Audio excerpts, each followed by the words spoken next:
los que perdieron, todas las promesas que se van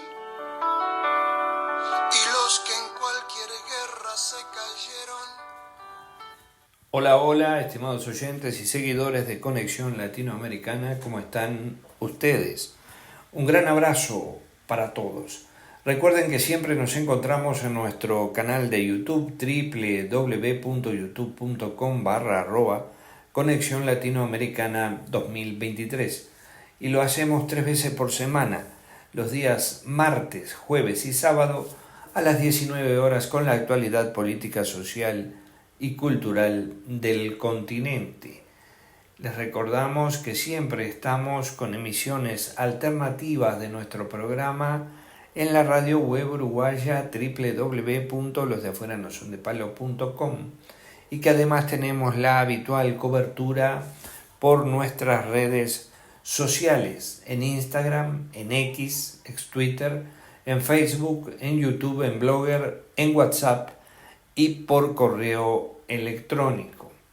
Saludamos, como siempre lo hacemos, a Pablo Rodríguez, nuestro locutor en la República Oriental del Uruguay, a Leo Camargo y Daisy Leandro, nuestros productores de media en el Brasil, y al director responsable de la radio web uruguaya www.losdeafueranosondepalo.com, Gustavo Rodríguez, allá en la capital uruguaya, en Montevideo, capital de la República Oriental del Uruguay, y que transmite desde el corazón mismo de la patria grande de Artigas. Los de afuera no son de palo.com, la radio del hincha. Los de afuera no son de palo.com, la radio del hincha. Nuestro abrazo apretado desde Conexión Latinoamericana a la cadena internacional de radioemisoras independientes y alternativas. El recuerdo permanente a Daniel Rey Piuma, que nos guía siempre en nuestro camino. Y comenzamos este 36º programa del octavo ciclo de Conexión Latinoamericana en esta semana comprendida entre los días 17 y 23 de marzo de 2025. Les queremos recordar, anunciar e informar que en nuestra página de Facebook Conexión Latinoamericana ustedes encuentran la cobertura minuto a minuto del injusto juicio oral al expresidente del Perú, Pedro Castillo, en directo desde Lima. Hoy caminamos Latinoamérica por Argentina, Perú, Colombia y por el continente latinoamericano todo. Hola, soy León Gieco y quiero recordarles que la labor que realizan las abuelas de Plaza de Mayo es muy importante. Hoy me sumo a esta campaña y los invito a todos ustedes a sumarse para que Abuelas pueda seguir adelante con sus múltiples actividades en Argentina y en muchos países en el mundo, para la transmisión de la memoria y la difusión del derecho a la identidad. Entra a la web www.abuelasor.ar y doná lo que esté a tu alcance. También podés ayudar difundiendo esta campaña. Sumate con tu donación o como sea. Las abuelas nos necesitan.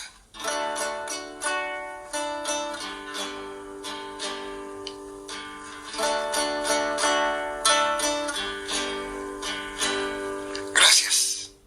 Muy bien, y en nuestro inicio y desde Colombia, el renombrado jurista y ex integrante de la Corte Suprema colombiana, defensor de los derechos humanos y futuro candidato a presidente de la República de Colombia, el doctor Jaime Araujo Rentería, habla a continuación sobre Consulta Popular, un proyecto que ha lanzado el presidente Gustavo Petro, y lo hace en una interesantísima entrevista realizada en el programa Nocturna de RCN de Colombia. Escuchamos al doctor Jaime Araujo Rentería en ese programa de la radiodifusión colombiana Nocturna de RCN de Colombia. Esta noche en Nocturna de RCN es el profesor universitario, es el abogado, es el jurista, es el expresidente de la Corte Constitucional de Colombia. Se trata de uno de los juristas más importantes, de uno de los constitucionalistas más reconocidos en nuestro país. Se trata del doctor Jaime Araujo Rentería. Doctor Jaime, buenas noches, bienvenido a Nocturna de RCN. Buenas noches, Julián, a usted y a su gran audiencia. Doctor, pues agradeciéndole su presencia hoy en nuestro programa, como siempre usted tan gentil, nunca voltea la cara cuando de atender a Nocturna se trata, y eso lo tengo que valorar, y por eso lo reconozco así en este micrófono y al aire, que el doctor Jaime Araujo siempre nos atiende para hablar de temas muy importantes, muy significativos, no solamente de que tiene que ver con lo jurídico, con la justicia, sino también con lo social y con el desarrollo de nuestro país. En esta oportunidad, doctor Jaime, pues la coyuntura, usted ya más o menos intuye hacia dónde voy, la coyuntura nos habla que el señor presidente de la República está proponiendo una consulta popular. Usted que es profesor universitario, usted que es externadista de la casa del post tenebras espero lucen, después de las tinieblas vendrá la luz, usted que litiga y estuvo en la Corte Constitucional, una diferencia entre constituyente, entre referendo, entre plebiscito y entre consulta popular, ¿cómo nos podría orientar? Julián, mire, teóricamente todas son formas de consultas al pueblo. En el fondo está detrás el tema de la soberanía, que es el máximo poder en una sociedad. Digamos que el presidente tiene poder, pero es un poder delegado de nosotros, que somos los soberanos. Pues bien, ese soberano puede actuar o a través de representantes, como son los senadores, los representantes, los diputados, los concejales, todos los que las personas eligen, pero también puede actuar directamente. Dentro de esos mecanismos de participación directa, podríamos señalar el referendo. El referendo es una consulta que se hace sobre una norma jurídica, y eso es importante tenerlo en claro. En Colombia hay dos clases de referendo. Uno es el referendo cuando se propone una norma, y otro es el referendo cuando ya la norma existe y se quiere derogar. Por eso nosotros tenemos tanto referendo propositivo como referendo derogatorio. Si lo que estamos proponiendo es una norma que no existe, o si queremos derogar una norma que ya existe. El plebiscito, tal como usted lo señala, es una consulta que se hace no sobre una norma, sino que es una consulta que se hace sobre un gobernante, para saber el respaldo que pueda tener o no un gobernante. Y la consulta popular, que es la que se está proponiendo ahora, es sobre un tema que deba interesar a una comunidad. Pero precisamente para diferenciarlo del referendo, la Constitución y la propia Ley 134 dice que no puede ser sobre una norma jurídica, porque si fuera sobre una norma jurídica no habría diferencia entre referendo y consulta popular. O sea, a manera de... Bueno, entonces, el profesor universitario es usted, pero doctor Araujo, entonces, a ver, yo me pongo de atrevido y yo haría este resumen. Entonces, se refrendan las normas, se plebiscitan los gobernantes, ¿más o menos? Sí, señor. Bueno, sí, señor. Perfecto. Y se pregunta sobre un tema que le interesa a la comunidad, pero no sobre una norma. Entonces, eso ya es consulta popular. La consulta popular, queridos oyentes de Nocturna, no puede estar soportada, referida a una norma, sino ¿a qué, doctor Araujo? A un tema. A un tema que le puede interesar. Que después eso pueda traducirse en una norma, eso es otra cosa. Eso es la consulta que se hace al pueblo no es sobre una norma jurídica, sino sobre un tema. Se dice, por ejemplo, el pueblo tiene interés en gastar más en educación que en salud. Exacto. Por ejemplo. Es una pregunta. Eso sería un tema que le interesaría al pueblo. Uh-huh. Bueno, y para centrarnos en la actualidad, entonces el señor presidente de la República dice, no me quieren aprobar los proyectos en el Congreso, entonces yo voy a mover al pueblo para que diga si quiere que esos proyectos pasen o no pasen, algo así. Sí, yo creo creo que ahí ha habido, Julián, como siempre, actos emotivos, porque gobernar un país no puede ser sino con cabeza fría. No se puede reaccionar en caliente sobre una situación que puede molestar, pero que un gobernante tiene que mirarla más allá de eso.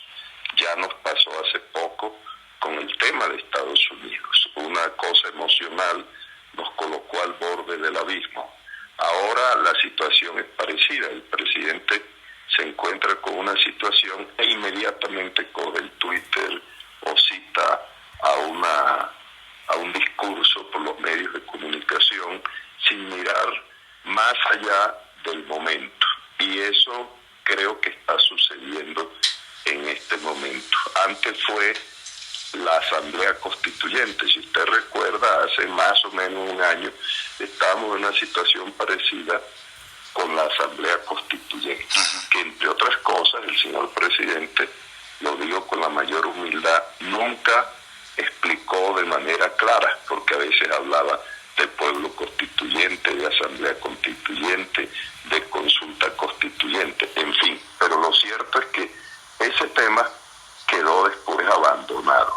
Esperemos que en esta oportunidad, pues por lo menos haya una explicación más clara y ojalá el tema se pueda debatir no tanto en las emociones. Yo esta mañana oí por lo menos a 2 de los ministros, los oí expresamente, y por ejemplo el ministro de Trabajo señalaba algunas cosas que demostraban que no tenía claridad sobre el tema. Por ejemplo, el ministro que dijo, que me llamó la atención, El ministro Sanguino. que el gobierno Sanguino. En el entretanto vamos a sacar una serie de decretos. Sí, 7, digo, como 7. si lo que, exacto, como si lo que debe hacer el legislador, si no lo hace el legislador, puede hacerlo el gobierno. Creo que ahí hay una distorsión de lo que es el Estado de Derecho, porque el Estado de Derecho establece muy claramente que hay una Constitución, pero quien desarrolla la Constitución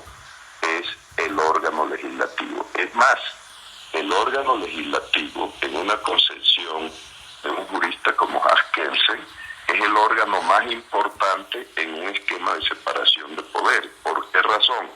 Porque el Ejecutivo se denomina Ejecutivo porque ejecuta la ley, lo cual demuestra que está subordinado al Legislativo y no por encima del Legislativo. Y el Judicial también aplica la ley, lo que pasa es que la aplica en casos concretos. Entonces, si en verdad miráramos quién tiene la primacía en un Estado de Derecho, es el Legislativo, no es ni el Ejecutivo que debe ejecutar la ley, ni tampoco en principio los jueces, que lo que hacen es aplicar las leyes en casos concretos. Entonces, la propuesta del ministro de que si no sale la ley, ellos por decreto legislan, me parece que es un peligro para el Estado de Derecho. Después oí al ministro Benedetti y también lo vi casi que desinformado, porque entre las cosas que decía que iban a someter también a consulta popular una ley que ya pasó, pero que está a consideración de la Corte Constitucional,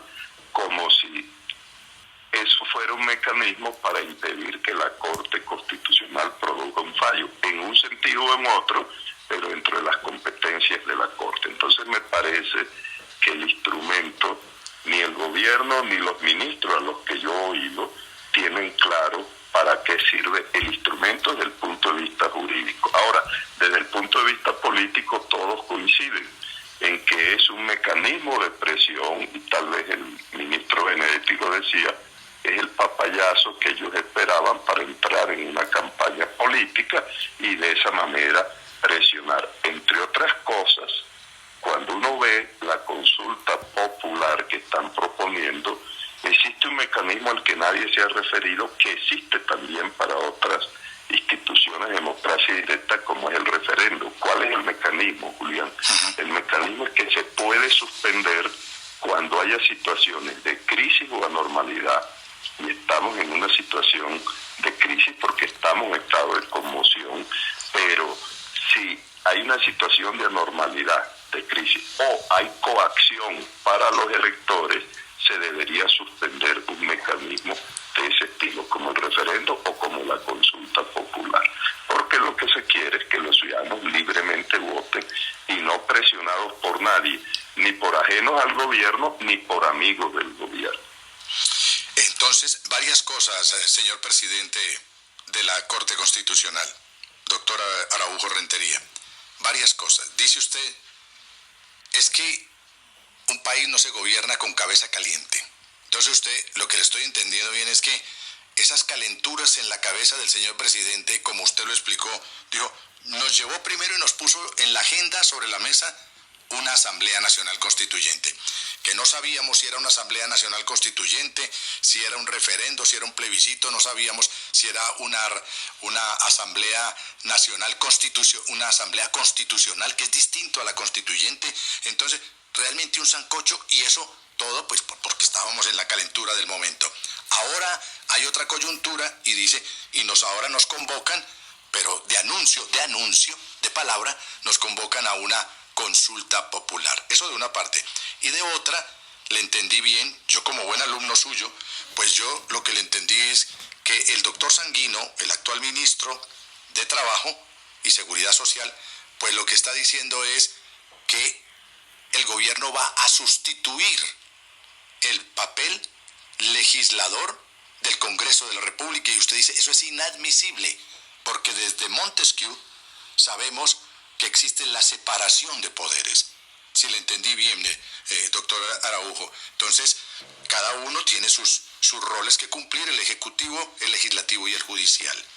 Y por el otro lado, pues sí, comenzó la campaña electoral, pero entonces nos llevan a un anuncio que de llegar a darse, no solamente desde el punto de vista jurídico, como lo explica usted también, sino desde el punto de vista económico, estamos hablando que vale aproximadamente $52 millones, algo así como 246.000, 248.000 millones de pesos costaría esa consulta en momentos de precariedad económica. Más o menos, doctor Araujo. Sí, mire, varias cosas, Julián. Lo cierto es que la consulta popular no puede ser un mecanismo de coacción, que finalmente el coaccionado es el electorado, eso hay que tenerlo claro. Eso no se permite bajo ningún instrumento, porque finalmente los ciudadanos, que son los que realmente son dueños de la soberanía, no es el gobierno. El gobierno se equivoca cuando dice que él representa al pueblo. Al pueblo no lo representa sino el propio pueblo. El gobierno es un órgano constituido, no es un órgano constituyente. El gobierno no es el soberano, los soberanos somos nosotros. Y eso demuestra que no se puede tomar la vocería del pueblo cualquier persona. Acuérdese usted que en la Revolución Francesa, en la época más radical, que fue la de los jacobinos, la Constitución de 1793, precisamente previendo eso, decía, quien usurpe la soberanía, cualquier ciudadano puede matarlo. ¿Por qué? Porque nadie podía hablar y decir, es que yo soy el soberano, y mucho menos un poder constituido. Tienen un poder, es cierto, pero un poder que le hemos dado nosotros, los ciudadanos, y es un poder constituido y no un poder constituyente, y todo poder constituido tiene que respetar la Constitución. Lo otro que es importante es que no se puede utilizar una figura para cosas que no están establecidas. O sea, la propuesta que se nos está haciendo ahora, se nos está haciendo una propuesta para utilizar a los ciudadanos en la medida en que es, como lo confiesa, el papayazo que entiende unas personas, que es lo que les va a servir para una campaña electoral, porque eso desprestigia la propia figura. De por sí ya, Julián, lo que es la consulta popular en realidad no es un mecanismo de soberanía. ¿Por qué? Porque si de verdad fuera un mecanismo de soberanía, los ciudadanos deberían poder preguntar, es más, deberían poder preguntar más que el presidente, porque el presidente como órgano constituido, que no es el soberano, puede formular preguntas.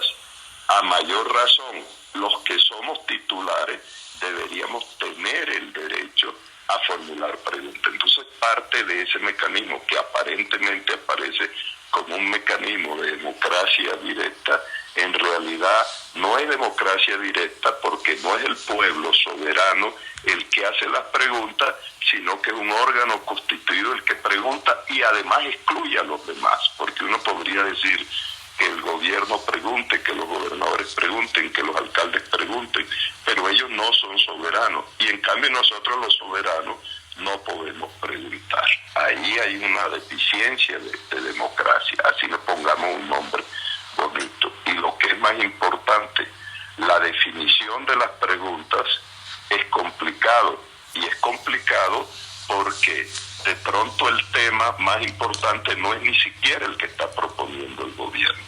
De pronto el tema más importante es el tema del rediseño del Estado. ¿Qué clase de Estado tenemos nosotros? Tenemos un Estado centralista que como tal del centro le chupa a la periferia la riqueza, porque el petróleo no está en Bogotá, el petróleo está en Arauca, está en el propio Catatumbo, el carbón no está en Bogotá, está en La Guajira, está en el Cesar, el ferroníquel está en Córdoba, no está en el centro, y sin embargo el gobierno se chupa esa riqueza hacia el centro y le devuelve pobreza. De pronto el tema más importante no son los que están proponiendo el gobierno, sino aquellos que lograrían que Colombia tuviera varios polos de desarrollo como un Estado federal. Y eso ni siquiera lo van a preguntar si le interesa a la gente, porque el único que puede preguntar es el gobierno. Ahí hay un déficit de democracia y de soberanía popular. Y si le entiendo bien, doctor Araujo, pues usted lo que dice aquí, lo que hay es como una cierta retaliación. Se me atravesó el Congreso, se me atravesó el Senado de la República, se me atravesó la Cámara de Representantes, pues espere y verá, voy a sacar al pueblo a preguntarle y entonces pues los voy a dejar como el perro de la Víctor, porque aquí es el pueblo el que va a responder. Y usted dice, no, un momentico, aquí hay muchos factores excluidos de lo que debería ser una verdadera democracia y sobre todo una verdadera convocatoria a una consulta popular. Pero Jaime Araujo Rentería también estuvo sonando en unas campañas anteriores para la presidencia de la República. Con esto quiero decir, doctor, que a usted le caben temas adicionales, no solamente a este que con lujo de detalles, como expresidente de la Corte Constitucional de nuestro país, nos está relatando en Nocturna RCN, sino, ¿qué opina usted, por ejemplo, a estas alturas ya del gobierno que va transitando, ya pasó la mitad de su periodo, donde tenemos problemas, el paro del arroz, de los arroceros, tenemos el problema de los combustibles, tenemos el problema de los energéticos, tenemos un problema gravísimo de seguridad y de tranquilidad ciudadana. Mueren y mueren, yo no me explico eso. Mueren y mueren soldados de la patria, mueren y mueren policías, los héroes de la patria. Y ahora nos dicen que lo más importante es si sacamos adelante o no la reforma que proponen, porque ojalá fuera algo importante, profundo, para reformar realmente lo que es la educación, el trabajo, lo laboral, la educación, todo lo que tiene que ver con el manejo del Estado. ¿Cree usted, doctor Araujo, en su concepción de hombre político también, que este es el momento oportuno para plantear una consulta, o esto más bien es un globo y un distractor más previo a unas jornadas electorales en el 2026?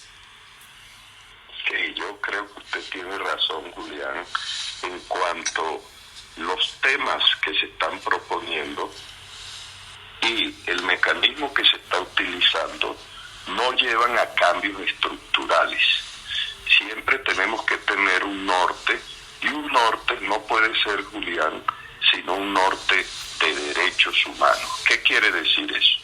Lo que quiere decir eso es que usted puede ponerse el nombre más radical. Usted puede decir que usted es la Santísima Trinidad de la Revolución, porque usted es la síntesis de Marx, de Lenin y de Mao.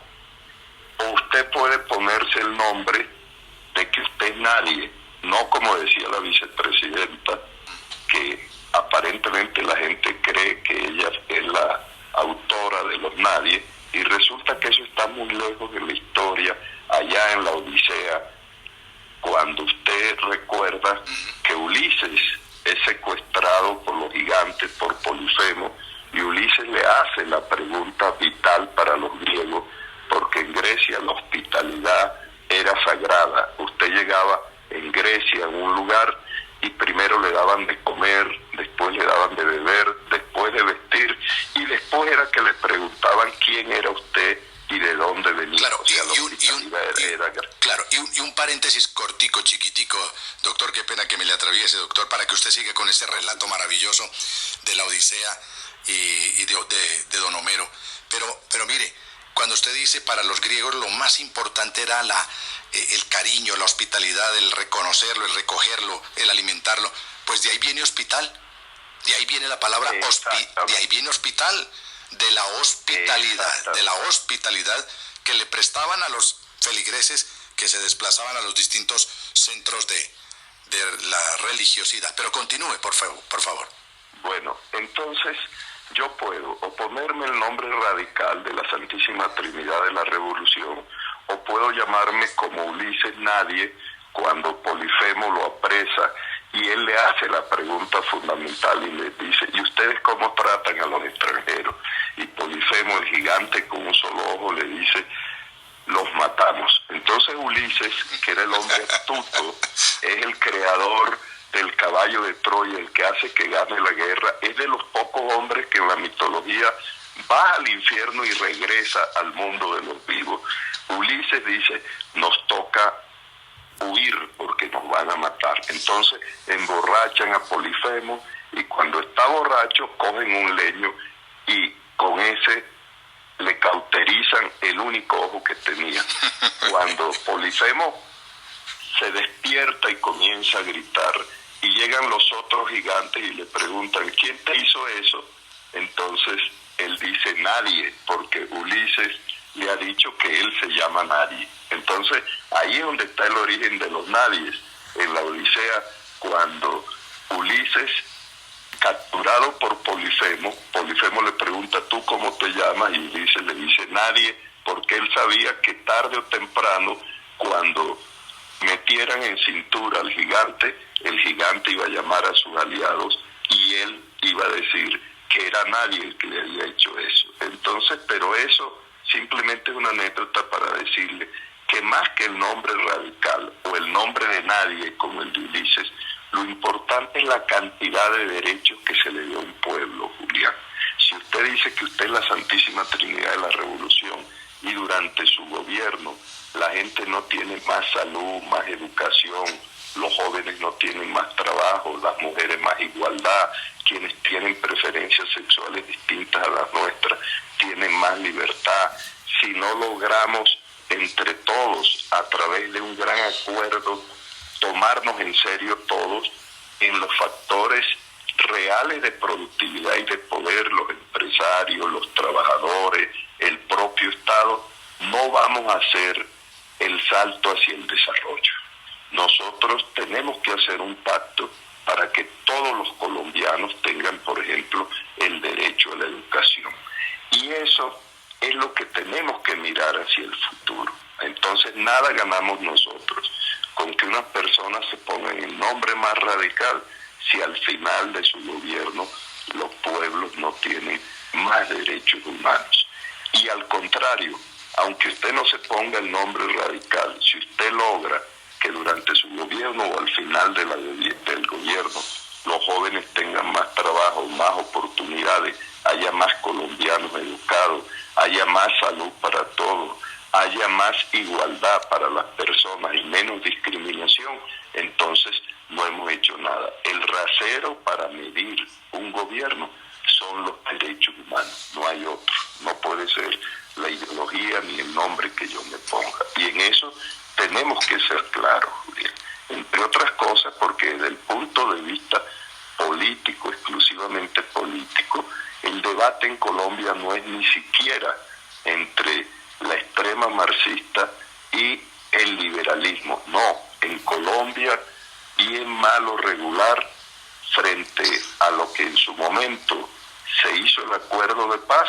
El acuerdo de paz hay que entenderlo como que un grupo que había considerado que a través de las armas podría lograr un cambio, llegó a la conclusión que era mejor buscar el cambio y era mejor luchar dentro de la legalidad para que ese cambio se lograra. Entonces, hoy en Colombia en realidad la discusión no es en si socializamos o no socializamos, sino si aún respetando lo que tenemos hoy, entre todos construimos más derechos para los colombianos. Ahora, hay una diferencia, es cierto, entre quienes defienden las cosas pero buscan más igualdad y quienes defienden las cosas pero buscan que no haya tanta igualdad. Ahí es donde está hoy en día el tema en Colombia. Exacto. Y entonces disfrazan con frases, disfrazan con actitudes, y en el fondo lo que quieren es poder, y ahí se queda. Por eso, doctor, le pregunto, ¿cree usted que este escarceo que hay, que este poner sobre la mesa de la agenda de los colombianos este tema de la consulta es, bueno, recuerde usted a Trotsky, ¿no? A Trotsky. Y Trotsky tenía una estrategia y era la del revolucionario permanente. ¿Y qué es eso del revolucionario permanente? Estar proponiendo cosas. Vamos a hacer una constituyente, vamos a hacer una consulta popular, vamos a sacar a la gente a la calle, vamos. Eso es tomado de una estrategia de Trotsky, de León Trotsky, y él hablaba del revolucionario permanente. Entonces yo no sé, porque no todos somos buenos para todo, doctor. Usted es un extraordinario jurista, pero de pronto puede ser un pésimo fontanero, ¿por qué no decirlo? Usted para eso no sirve. Pero otro puede ser un extraordinario político, pero un pésimo futbolista. Entonces tenemos instancias en las que somos incompetentes.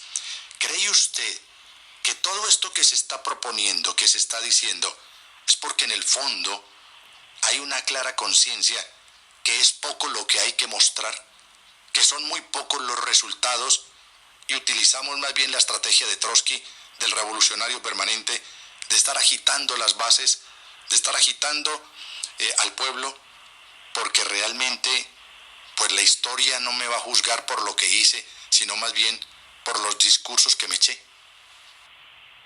Mire, Julián, yo creo esto y lo digo con el corazón en la mano.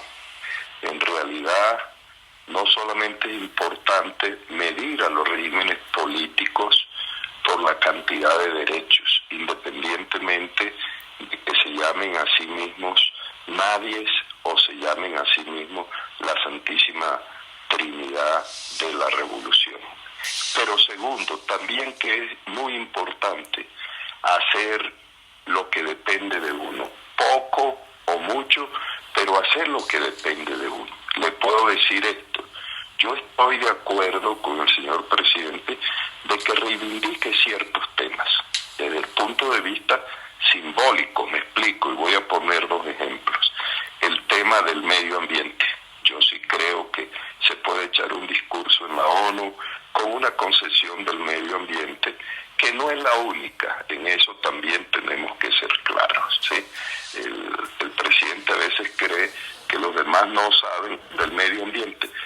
Todos lo saben, todos tienen los asesores. El propio Trump así niegue el cambio climático. Él sabe, porque los asesores que él tiene saben cuál es la realidad climática del mundo, porque ellos todo lo miden.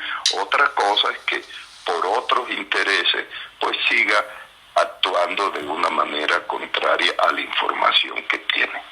Pero me parece que, si bien es cierto, el señor presidente puede reivindicar esos temas, puede reivindicar también el tema del narcotráfico. Yo creo que el narcotráfico es más un problema de salud pública que un problema de delitos, y que es distinto el consumidor de droga al traficante no niego que se puede reivindicar en el mundo. Pero de ahí a creer que el presidente de Colombia es el que va a cambiar el orden mundial internacional sobre temas de eso, me parece que es equivocado. Ni el presidente de Estados Unidos, ni el de China, ni el de Rusia, ni la Unión Europea van a cambiar porque el presidente de Colombia o de otro país haga un discurso sobre el tema. Eso no depende de nuestro presidente, como no depende el cambio de la política de las drogas. Entonces, entendido eso, dedíquese a Colombia y a lo que depende de Colombia y a lo que él puede hacer, como se puede hacer en muchas sociedades, a través del diálogo, a través de la persuasión, a través de la posibilidad de que se examina un asunto y todos, si nos demuestran que es lo mejor, pues aceptamos, y si tenemos que rectificar, rectificamos. Y eso no lo digo yo, tal vez hace ya un año y pico, algunos de los jerarcas de la Iglesia Católica ya señalaban cómo se estaba pasando el tiempo del gobierno, se estaba dedicando a temas que no dependían de él, sobre todo temas del ámbito internacional, donde nosotros desafortunadamente no tenemos el poder para modificar las cosas, y se estaban abandonando las 5 o 6 cosas que sí puede hacer un presidente en Colombia si le pone empeño, si es capaz de dialogar con los otros colombianos. Entonces creo que ahí hay un error de enfoque, de creer que el presidente es bueno si echa discursos en la comunidad internacional. Y no estoy diciendo que no se pueden echar esos discursos, y no estoy diciendo que no se puedan erradicar, pero de ahí a gastar toda la energía y el tiempo del poder en cosas que no dependen de nosotros, porque no tenemos ni el peso político, ni el peso económico, y mucho menos el peso militar para lograr que las cosas cambien, me parece que es desaprovechar una oportunidad de lujo. Pues extraordinario lo que nos dice hoy el profesor universitario, el jurista, el abogado, el constitucionalista, el expresidente de la Corte Constitucional de Colombia, Jaime Araújo Rentería. Doctor Jaime, usted dice que el señor presidente y todo su gobierno se dedique a lo que le corresponde a Colombia, Yo me aprendí en este programa, doctor, por parte de unos analistas internacionales, haciendo un pequeñito resumen. Ellos dijeron, mire, por lo menos teóricamente, para gobernar se necesitan 3 elementos. Para gobernar bien se necesitan 3 elementos. 1, una enorme sensibilidad social. 2, una muy clara racionalidad política. Y 3, un pragmatismo económico. Y eso, al parecer, no lo vemos por ningún lado. Ni sensibilidad social, ni racionalidad política, ni pragmatismo económico. Jaime Araújo Rentería. Doctor Jaime, un abrazo. Sabe cuánto se le aprecia y se le admira en este programa. Muchas gracias por acompañarnos. Gracias, Julián, a usted, a su gran audiencia. Y ojalá este debate se serene, se haga además de la emoción, con razón. Y vuelvo, insisto, Julián, ojalá tratando de darle y midiendo por la cantidad de derechos, que si dialogamos tenga la certeza que los colombianos podemos ponernos de acuerdo. Tenemos que ser optimistas, yo soy optimista. ¿Por qué? Porque sociedades que hace 40 años eran tan pobres o más pobres que nosotros, dieron el salto al desarrollo. Alguna vez yo hablaba, por ejemplo, en Suecia, haciendo una visita en Suecia y después con la embajadora en Colombia, y le preguntaba cuál fue el secreto de ustedes que eran más pobres que nosotros, y nos dijeron, un día nos tomamos en serio, llamamos a toda la fuerza, llamamos a los empresarios, llamamos a los obreros, llamamos a los campesinos, llamamos al gobierno como garante, y entre todos nos pusimos de acuerdo en un mínimo. Y ahí logramos el salto al desarrollo. Otro ejemplo es Corea del Sur. Corea del Sur quedó devastada. Nosotros fuimos a la guerra de Corea del Sur, quedaron más pobres que nosotros. Y hoy en día ese país es un modelo de desarrollo, gracias a que se tomaron en serio todos los surcoreanos. Entonces, yo creo que en algún momento en Colombia vamos a tener que tomarnos en serio entre nosotros. Nuevamente, gracias, Julián. El doctor Jaime dice, no nos tomamos en serio. Un abrazo, doctor, y tenga usted buenas noches. Buenas noches, gracias. En Nocturna de RCN, un personaje. Muy bien, interesantísimas las declaraciones del doctor Jaime Araujo Rentería en Colombia en el programa Nocturna de RCN de Colombia. Desde Argentina, a continuación, Santiago Siris, que es experto en criptomonedas argentino, nos realiza declaraciones sobre el escándalo de la criptomoneda Libra, difundida por el presidente Javier Milei. La que escucharemos es la tercera y última parte de una entrevista que Santiago Siris ofreció al canal de YouTube de la famosa periodista colombiana y de Estados Unidos, Patricia Yanyot. Escuchamos a Santiago Siris desde la República Argentina y para todo el continente. La oposición, vinculado con el peronismo en Argentina, se apresuró en hacer un pedido de juicio político. Tal vez es un poco rápido esto por el hecho de que no cuentan con el respaldo suficiente para tener los votos y efectivamente llevarlo a cabo. Eventualmente habrá que ver si forman una comisión investigadora como paso previo al juicio político. La semana pasada el Senado de Argentina rechazó hacer una comisión investigadora, perdiendo por un voto que venía de un voto de justamente alguien que había propuesto hacer la comisión investigadora, lo cual levanta muchas suspicacias. Y en diputados, la comisión informática que me invitó y participé para poder aportar información, hizo una sesión para poder recabar información.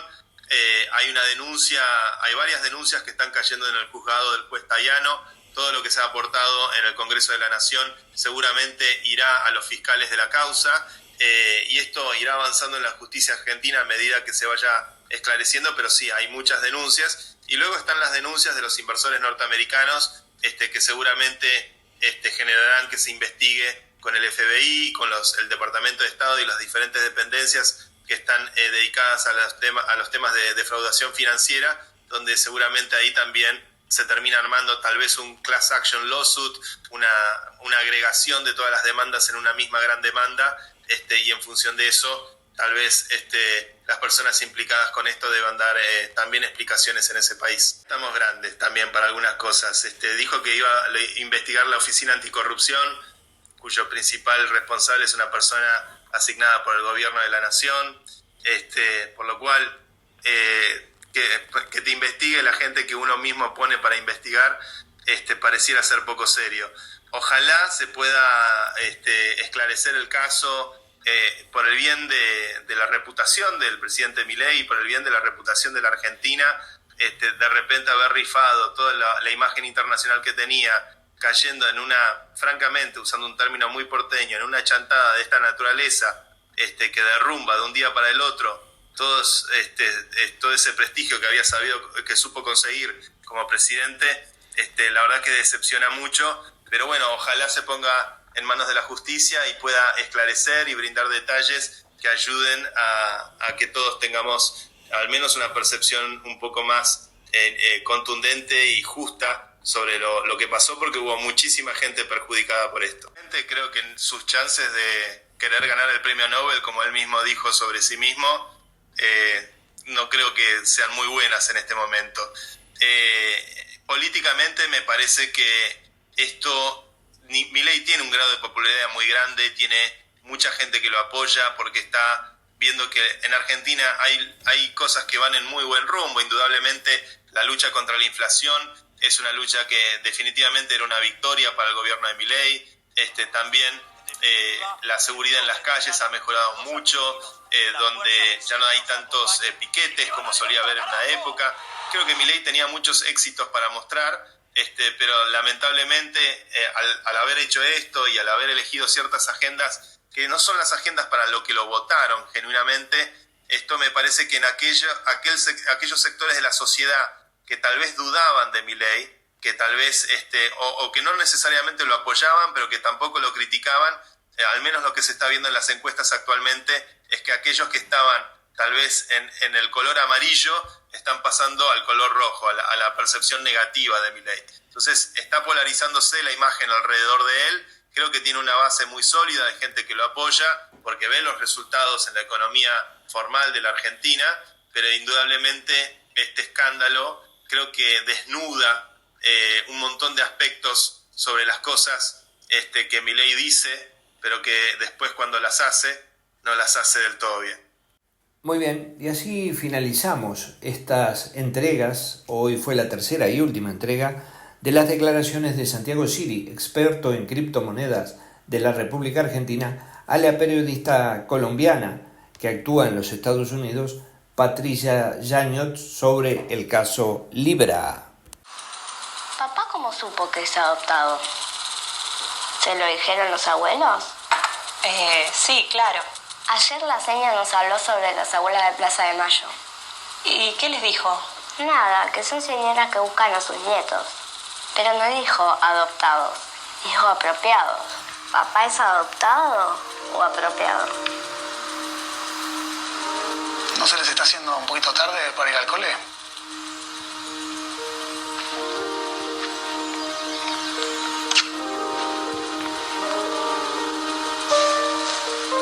Y si una de esas abuelas te está buscando, ¿no te gustaría conocerla? Vamos que llegamos tarde.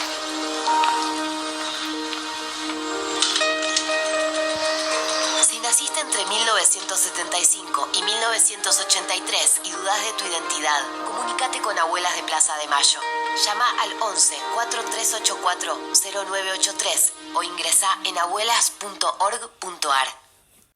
Muy bien, ya en el final nos despedimos y le decimos las voces que escucharemos en nuestro próximo programa el martes venidero. Serán las siguientes: diputado Leopoldo Moró, desde Argentina; el diputado Carlos Delfrade, también desde Argentina. Nos reencontramos el próximo martes, queridos oyentes de Conexión Latinoamericana.